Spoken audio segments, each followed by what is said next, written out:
directement dans une prière de remercier le Seigneur pour la possibilité pour nous d'avoir les Écritures. Seigneur, nous te bénissons, toi, le roi de l'univers, qui nous a donné la parole de la vérité et qui a semé parmi nous la vie éternelle. Seigneur, nous te louons, toi, qui donnes les Écritures.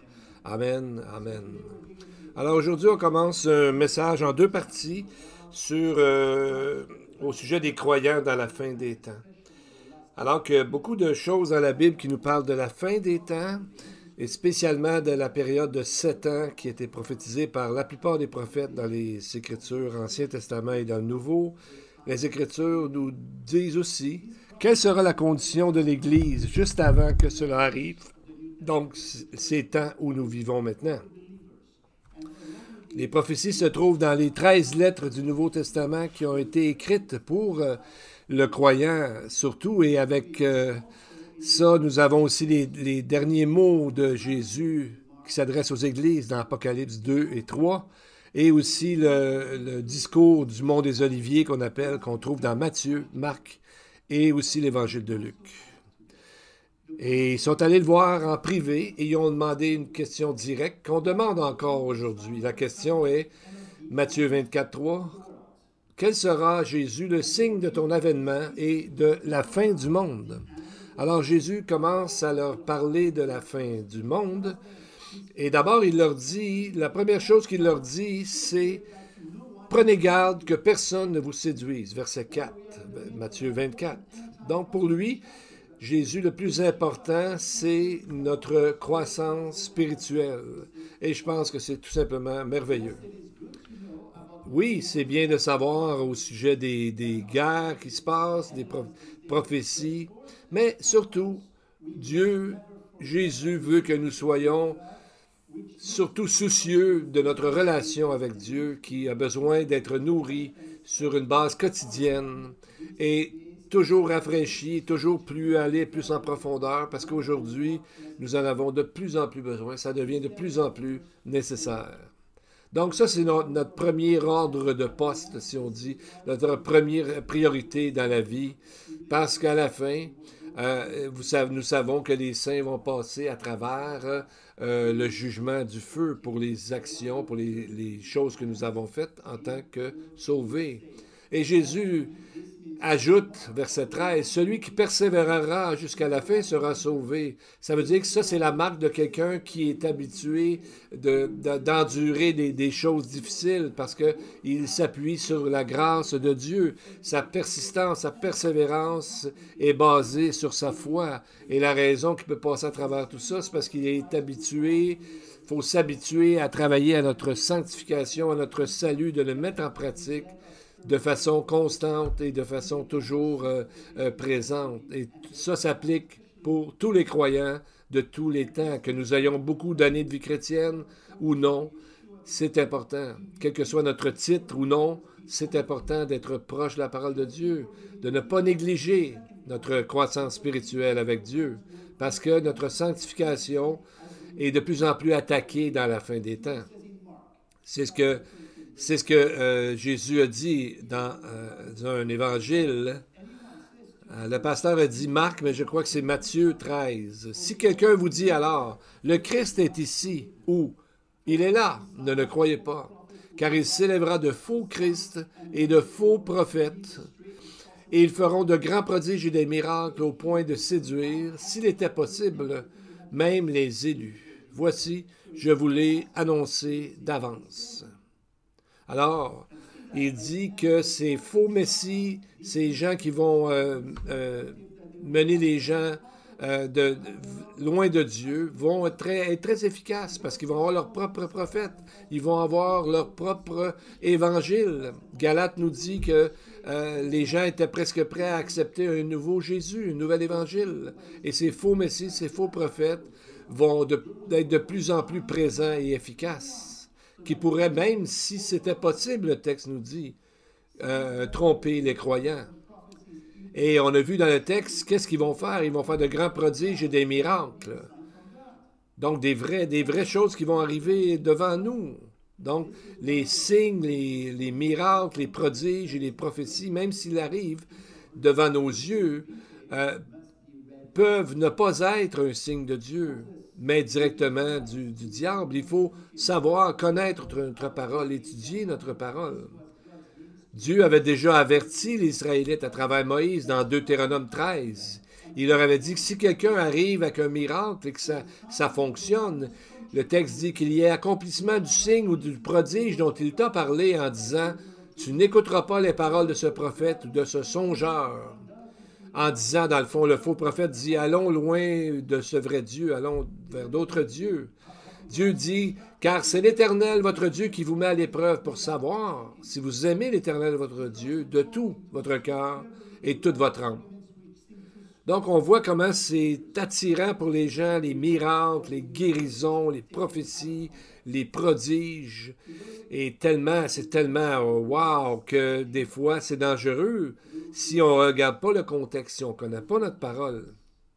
Et nous savons que le Seigneur nous teste à travers ces choses-là. Donc, il faut être vraiment près de Dieu pour voir la différence entre les deux. Et le faux prophète qui va arriver sera le dernier faux messie juif. On voit ça dans Apocalypse 13, 11.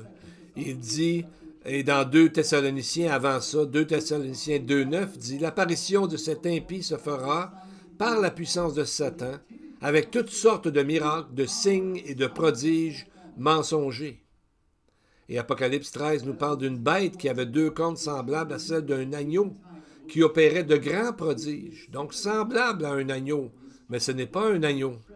Donc ça, c'est le pire des gens qui vont amener les gens loin de Dieu. Et on a vu ça aussi dans l'histoire d'Israël, quand on lit notre Bible, dans les prophètes avaient déjà averti le peuple. Et la même chose pour les gens qui, on appelle ça l'Église nominale, qui sont simplement des chrétiens de nom. On voit qu'ils suivent le même pattern ou la même route que Israël dans son histoire. Ils disent connaître Dieu, connaître la parole de Dieu, mais ce n'est pas le cas. Ils s'éloignent de Dieu, excepté pour un reste, et dans le temps des Israélites, et à la fin, qui resteront dans la parole de Dieu.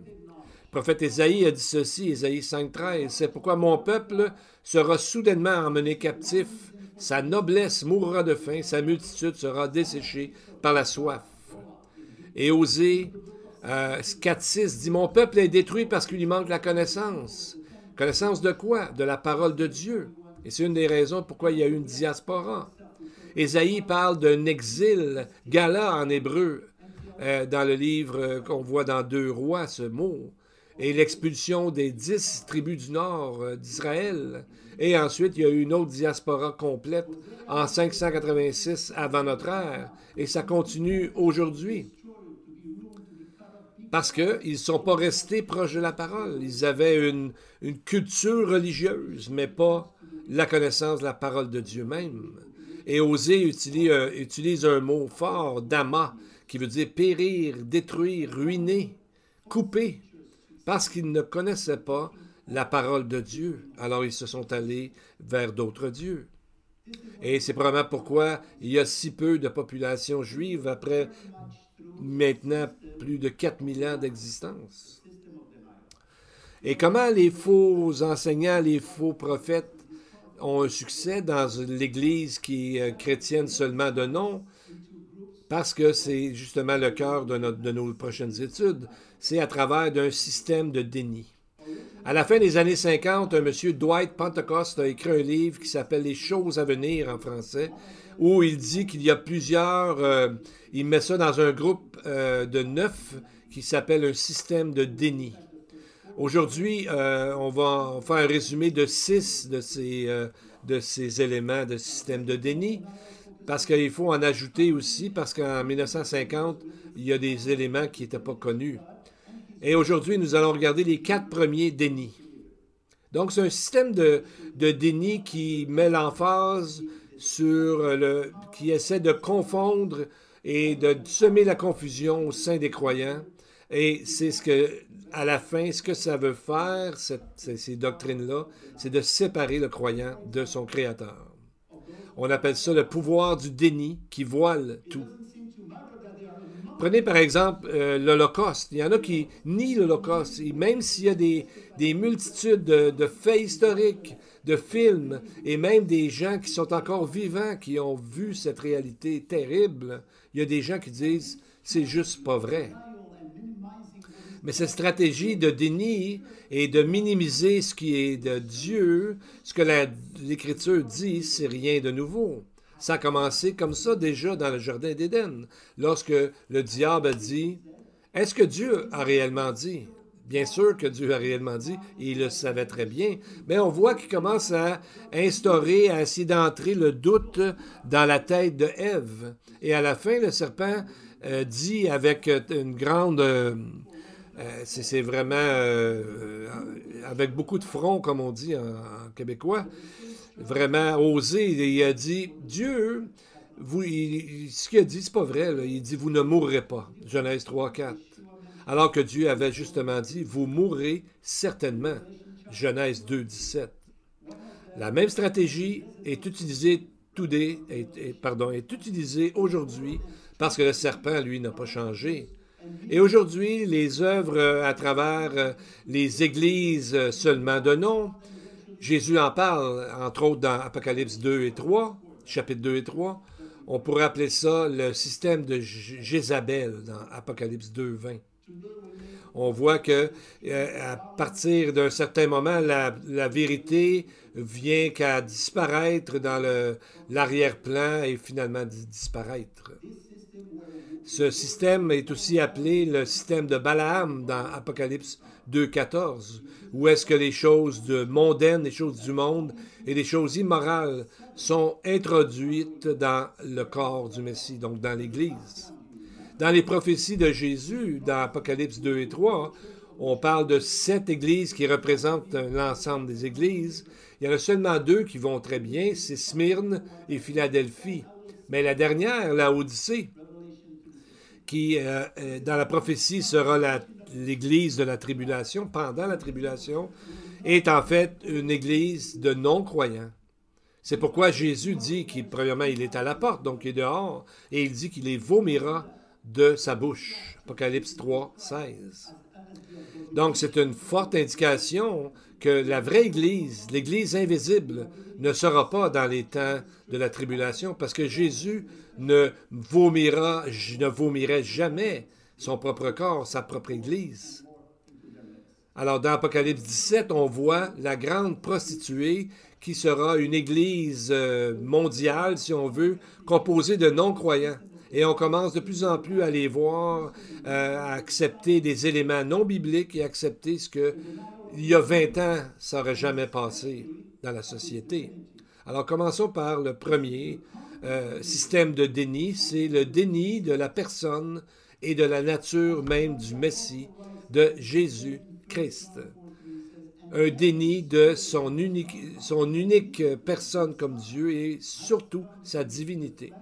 L'apôtre Jean a écrit 3 lettres et dans 1 Jean 3:4, il dit « Tout esprit qui ne confesse pas Jésus n'est pas de Dieu. C'est celui de l'Antichrist, dont vous avez appris la venue et qui maintenant est déjà dans le monde. » Donc on voit que déjà à l'époque de Jean, il y avait des gens comme ça qui préparaient.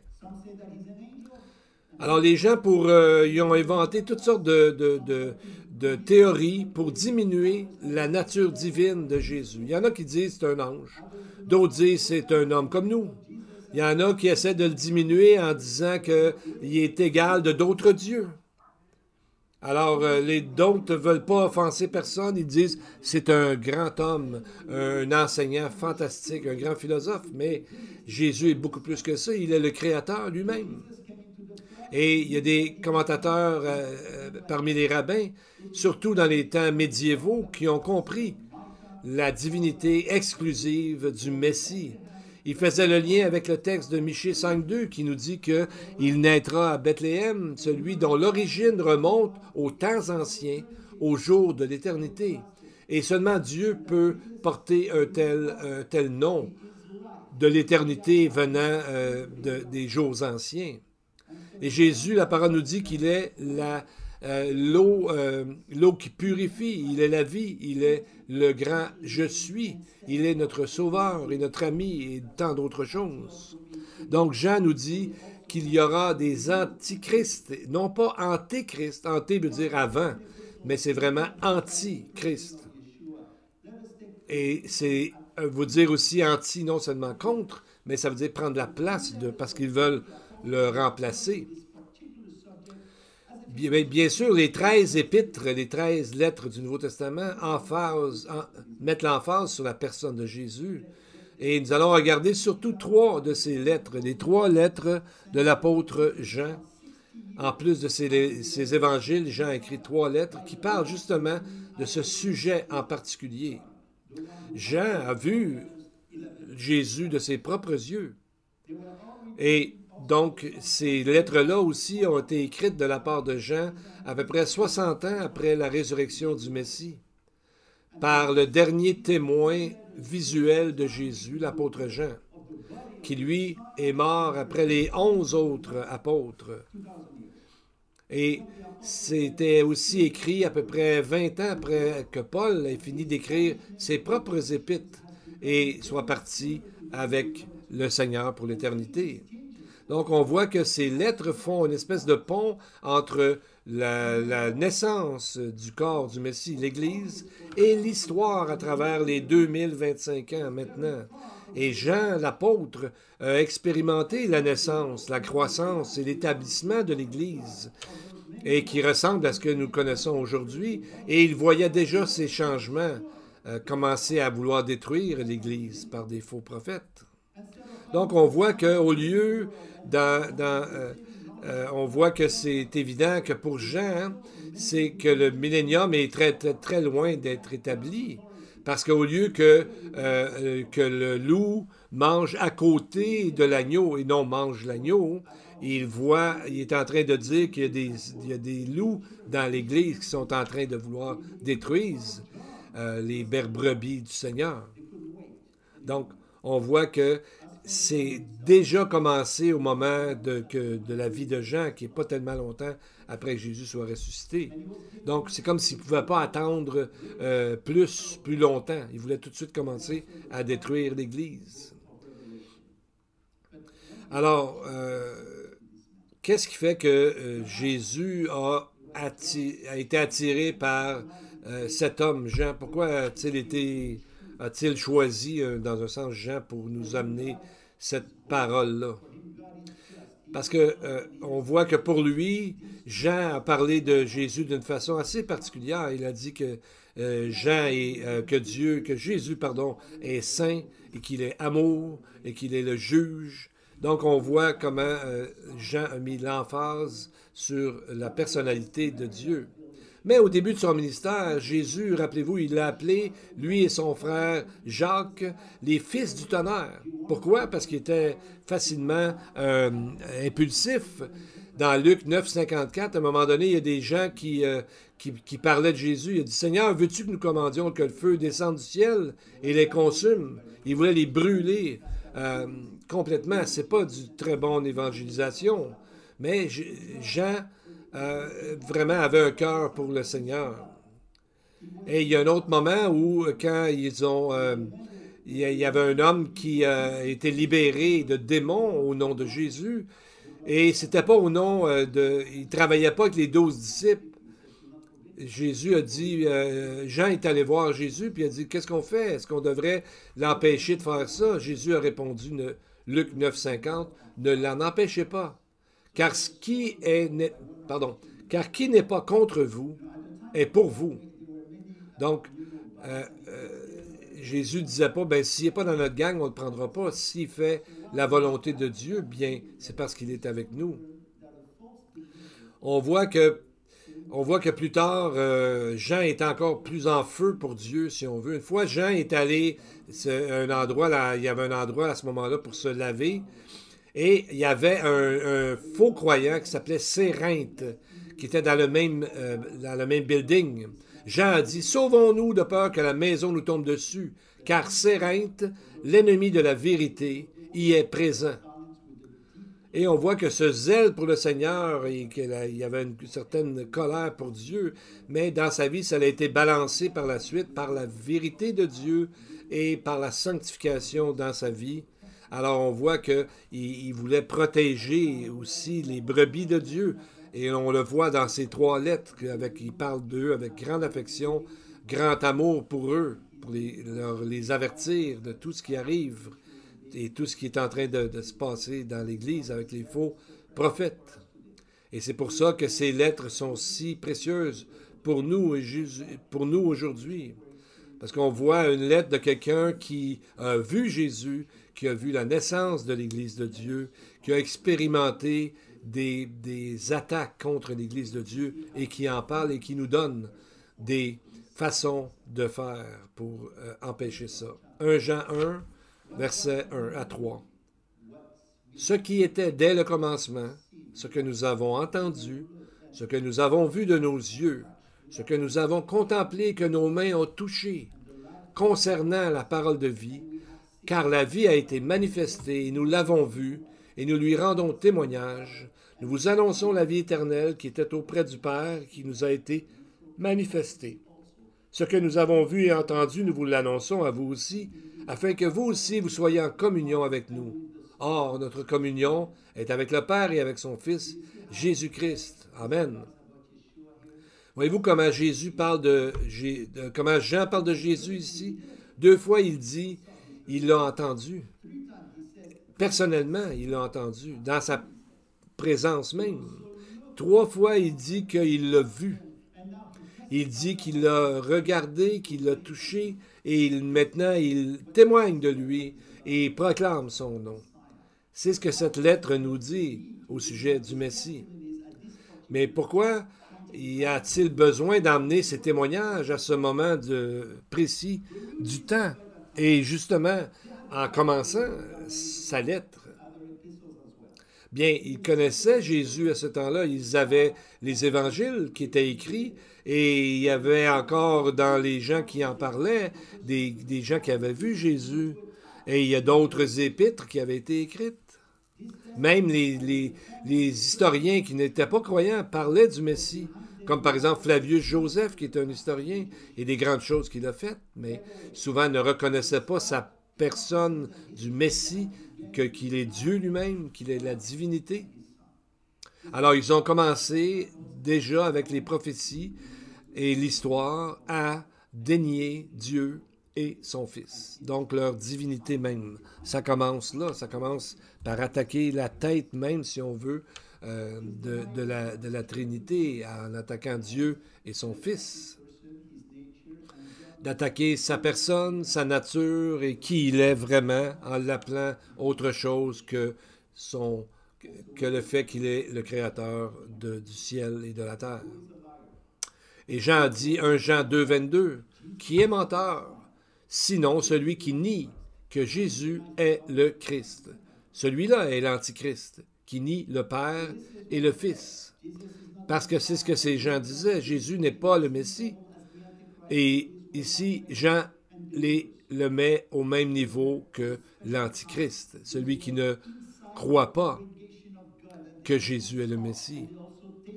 Alors on voit qu'ils ont, c'est ce qu'il nous dit dans certains écrits, qu'ils ont vu, qu'ils ont comme goûté, qu'ils ont vu les miracles de Jésus, qu'ils l'ont vu aller, qu'ils l'ont vu guérir, mais ça ne produit aucun fruit parce qu'ils niaient dans le fond le Père et le Fils. Et on voit dans 2 Jean, verset 7, ce que Jean nous dit. « Plusieurs séducteurs sont entrés dans le monde, ne confessant pas que Jésus-Christ est venu en chair. Celui qui est ainsi, c'est le séducteur et l'Antichrist. » Donc on voit, ces gens-là disent, ne confessent pas que Jésus-Christ est venu en chair. C'est une façon très destructrice de dire que Jésus est un simple homme qui n'est pas divin comme les Écritures le disent, autant l'Ancien que le Nouveau Testament. Donc, il réduit Jésus à un homme ordinaire. Donc, on n'a pas besoin de l'adorer. Donc, on peut adorer d'autres idoles. Et on pourrait l'adorer un peu comme on adore n'importe quelle idole. Mais le prophète Ésaïe, entre autres, l'appelle le Fils, l'enfant, et aussi El Gibor, le Tout-Puissant, le Père éternel, le conseiller. C'est qui est le Messie. Et c'est ce que Jean veut refléter dans ses écrits. Qu'est-ce qu'il a dit, Jean, si on relit? Ce qui était dès le commencement que nous avons entendu, vu de nos yeux, contemplé, que nos mains ont touché. Quoi? La parole de vie. C'est son nom, en passant. Et qui était avec le Père et nous a été manifesté. Et c'est ce que nous vous proclamons. Quoi? Qui? Le Fils, son Fils, Jésus-Christ, le Fils de Dieu. C'est un autre des noms de Jésus. Donc, ces trois noms-là, la parole de Dieu, c'est ce que l'Écriture nous dit. En fait, c'est les Écritures, notre Bible, et qui donne la vie. Dans son évangile, Jean appelle Jésus la parole.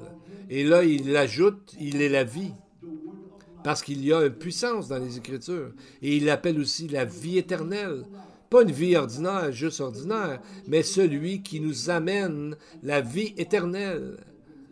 C'est ce qu'il nous donne, parce que Dieu est éternel et qu'il est le seul chemin pour y aller. Donc, le Fils de Dieu, c'est qui est notre Sauveur. Il n'est pas un simple homme, mais il n'est pas un simple homme qui est devenu Dieu, mais il est Dieu lui-même qui est devenu un homme dans la chair pour payer pour les péchés et offrir le salut à quiconque croit par la foi, la repentance. Donc, Jésus est la manifestation physique de Dieu sur la terre, comme on a dit souvent dans la théophanie, qui est le mot qui veut dire que Jésus est apparu en personne.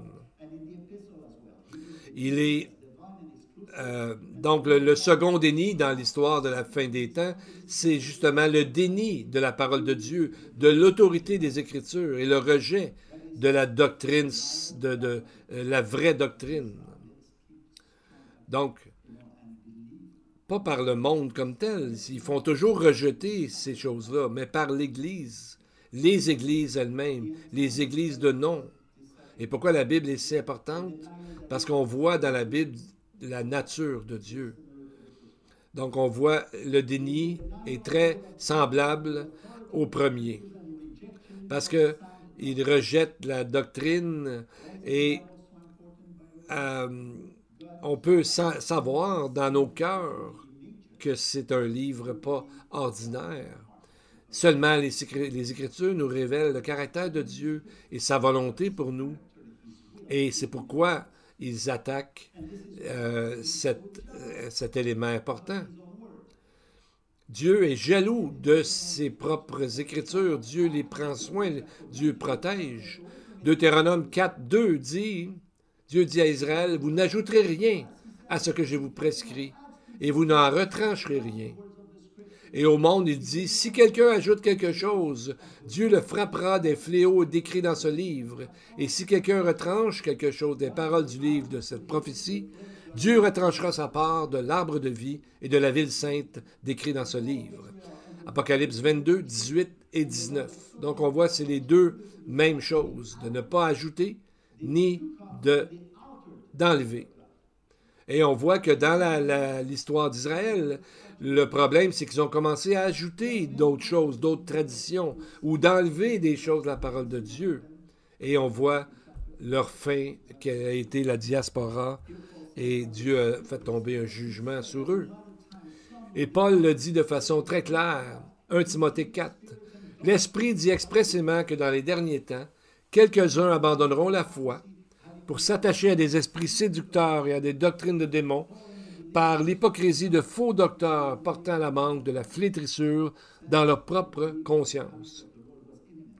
Donc, Paul savait que les gens, les temps de la fin, et que ça avait commencé déjà à ce moment-là, qu'ils croyaient, eux, que le Seigneur reviendrait bientôt. Et déjà, il dit que l'Esprit les avertit qu'il va y avoir un moment où les gens vont abandonner la foi. Pourquoi? Pour se tourner vers quoi? Des doctrines de démons. Exactement comme le serpent dans le jardin d'Éden. À ce moment-là, dans Genèse, c'est la même chose aujourd'hui, avec des fausses choses, parce qu'ils veulent séparer et aliéner, mettre loin la personne de leur Dieu. Et c'est pour ça que Dieu a dit à Paul, justement, cette révélation, afin de nous le dire à nous, pour que nous faisions attention à ces choses. Parce que ces mensonges, ces menteries, viennent s'introduire au milieu de la congrégation de Dieu quand on ne connaît pas la parole et qu'à ce moment-là, il y a danger, c'est de devenir un chrétien nominal, de seulement savoir que Dieu existe ou quoi, mais on ne connaît pas vraiment Dieu. On ne connaît pas vraiment sa parole non plus.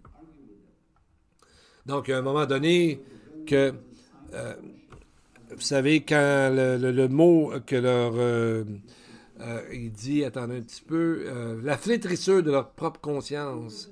En grec, c'est le mot kotérizo, comme quand il y a comment on dit, une cicatrice, vous savez, quand il y a une opération, il y a une cicatrice ici. Alors, à ce moment-là, on voit que l'important, c'est que la foi doit être s'accompagner, si on veut, de la parole de Dieu. Il faut savoir que ce que la parole de Dieu dit, c'est vrai. Et qu'est-ce qu'est la foi? Bien, la foi, en fait, c'est de dire Amen à Dieu. Quand Dieu dit quelque chose, c'est comme on dit Amen à Dieu. C'est ça l'idée. C'est comme Hébreux 11, 1 nous dit la foi, c'est une ferme assurance des choses qu'on espère, une démonstration de celles qu'on ne voit pas. La foi, c'est comme l'électricité. On ne peut pas voir l'électricité, mais on peut voir ses effets. On peut voir ce que ça fait. Ce que ça fait, c'est entre autres la lumière. Et dans le texte, il y a le mot qui s'éloigneront de la foi, qui abandonneront la foi. Et le mot en grec, c'est aphistémie, et qui est le même mot de la racine, même racine pour l'apostasie. Ça parle comme d'un divorce. C'est comme quand quelqu'un divorce de Dieu après l'avoir connu, après avoir vu tout ce que Dieu peut faire, qui a goûté, qui l'a vu comme Jean, qui a touché même à Jésus, mais qui décide de refuser le don de la foi. Et c'est ce que Paul a dit dans 2 Thessaloniciens 2:3. Il dit que l'apostasie viendra d'abord. Il dit, Paul, que personne ne vous séduise d'aucune manière, car il faut que l'apostasie soit arrivée auparavant, et que l'on ait vu naître l'homme du péché, qu'on ait vu paraître plutôt l'homme du péché, le fils de la perdition. Donc, en plus de l'apostasie, une autre chose qui va précéder le jour du Seigneur, c'est l'homme de l'iniquité, qui est en fait quoi? L'Antichrist. Deux choses que le croyant ne verra pas parce que nous serons sûrement déjà partis par l'enlèvement, mais nous allons voir ces choses arriver, même de notre endroit où nous serons. En fait, cet épître nous parle d'une facette de l'apostasie, et comme Pierre a dit dans 2 Pierre 2:1, il y a eu parmi le peuple de faux prophètes, il y en aura aussi de faux docteurs qui introduiront des sectes pernicieuses, qui renieront le maître qui les a rachetés et attireront sur eux une soudaine ruine. Donc on voit que l'Église était composée, comme Jésus l'a dit dans Matthieu 13, de blé et de mauvaises herbes. Les deux sont présentes dans l'Église. Et cet homme, le fils de la perdition ou l'homme de l'impiété, Jean nous dit, 1 Jean 2:18, c'est la dernière heure. Déjà à ce moment-là, il dit, petits enfants, c'est la dernière heure. Et comme vous avez appris qu'un antichrist vient, il y a maintenant plusieurs antichrists. Par là, nous connaissons que c'est la dernière heure. Donc, Jean disait déjà que c'était la dernière heure. Mais on sait que Dieu patiente parce qu'il veut que beaucoup plus de gens soient sauvés. Il laisse plus de temps aux gens de repenser à leur choix. Et Paul appelle ça le mystère de l'impiété dans ses épîtres. Un mystère qui nous enseigne. Un mystère, c'est un enseignement ou un événement qui est à moi un peu caché dans l'Ancien Testament, mais révélé dans le Nouveau Testament. Paul nous dit que le mystère de l'iniquité est déjà à l'œuvre. Et maintenant, on va regarder le quatrième. C'est le système de déni. C'est le déni de la moralité et dans toutes ses formes. En enlevant Dieu et sa parole, l'immoralité vient et prend la place. Donc ça, c'est un rejet de ce que la Bible dit être droit, éthique, noble et saint, et etc. Et on voit aujourd'hui qu'il y a des gens qui vont aussi loin que de renverser complètement cette moralité et promouvoir leur péché, comme Ésaïe nous a dit qu'ils appellent le mal bien et le bien mal. Ésaïe 5:20. Malheur à ceux qui appellent le mal bien et le bien mal, qui changent les ténèbres en lumière et la lumière en ténèbres, qui changent l'amertume en douceur et la douceur en amertume. Mais Jésus nous avait déjà avisé. Luc 17:26, Jésus a dit, « Ce qui arriva au temps de Noé arrivera de même au jour du Fils de l'homme. » Même chose au verset 29, « Ce qui arriva du temps de Lot arrivera pareillement. » Donc les gens mangeaient, buvaient, se mariaient, mais tout à coup le jugement est arrivé. Et Jésus ajoute, « Le jour où Lot sortit de Sodome, une pluie de feu et de soufre tomba du ciel et les fit tous périr. Il en sera de même le jour où le Fils de l'homme paraîtra. » Donc on voit, c'était comment dans les temps de Noé? Genèse 6:13 nous le dit. « La fin de toute chair est arrêtée par devers moi, dit le Seigneur, car ils ont rempli la terre de violence. Voici, je vais les détruire avec la terre. » Et on voit ce que le Seigneur a dit à ce moment-là au sujet du mal qui grandissait dans le monde. Et le mot violence en hébreu, c'est le mot Hamas. Ça va au-delà de la violence physique.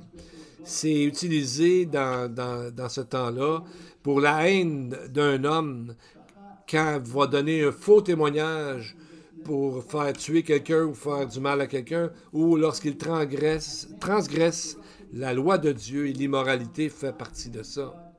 Le mot « détruire », « sharat » en hébreu, est répété 4 fois. Au verset 11, 2 fois, et au verset 12, et une fois au verset 13. Le point ici important, c'est que l'homme continue de se corrompre lui-même. Il va y avoir un moment où Dieu doit s'enlever, il va enlever sa puissance qui retient le mal d'aller trop vite, d'aller plus loin, parce que Dieu aura décidé que ce sera la fin. Vous remarquez aujourd'hui dans différentes dénominations qui se disent chrétiennes ou non, qui commencent à accepter des choses qu'on n'aurait même pas mentionnées il n'y a pas si longtemps. Et on voit ça de plus en plus autour de nous. Pour nous, bien, il faudrait faire comme Josué, lorsqu'il a dit, Josué 24:15, « Si vous ne trouvez bon de servir l'Éternel, choisissez aujourd'hui, mais moi et ma maison, nous servirons l'Éternel. » Alors nous allons garder les 3 derniers dénis pour les autres prochaines fois. Alors prions pour que nous soyons assez forts pour suivre l'Éternel comme Josué. Seigneur, toi qui es le Créateur du ciel et de l'univers, qui des cieux et des cieux ne peuvent te contenir, pourtant tu écoutes la prière de tes serviteurs, tes servantes qui veulent te servir. Et Seigneur, donne-nous d'amener nos prières, nos joies, nos demandes à toi. Tu connais les demandes de ce monde et nous voulons te demander, Seigneur, d'être vraiment avec nous parce que de plus en plus, nous avons besoin, par ta grâce, par ton esprit, de devenir de plus en plus comme ton Fils afin de pouvoir témoigner aux gens ta bonté et ta vérité. Pour l'Église, que le Seigneur garde sur vous sa face, qu'il vous éclaire, qu'il vous donne sa paix. Amen et Amen. Que Dieu vous bénisse. Amen.